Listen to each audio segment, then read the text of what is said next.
Hello friends, I am advocate Gulsabar Mirza. बात करते हैं आईपीसी के सेक्शन 7 एंड 8 की।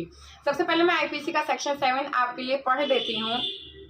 Every expression which is explained in any part of this code is used in every part of this code is conformative with the explanation.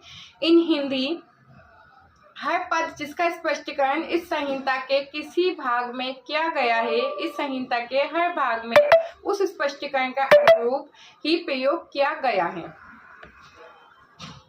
IPC का section 7 कहता है, अगर IPC के अंदर किसी भी वर्ड को, किसी भी एक्सप्रेशन को एक बार एक्सप्लेन कर दिया गया है तो वह आईपीसी में कहीं पर भी, पूरे आईपीसी में जहां पर भी आए, उस वर्ड्स का मतलब वही होगा जो आईपीसी में एक्सप्लेन किया गया था।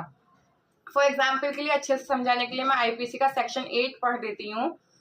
Gender, the pronoun he and its derivatives are used of any person whether male or female. लिंग, पुल्लिंग वाचक शब्द जहां प्रयोग किए गए हैं वे हर व्यक्ति के बारे में लागू हैं, चाहे नर हो या नारी। ये इसी का एक अच्छा एग्जाम्पल है।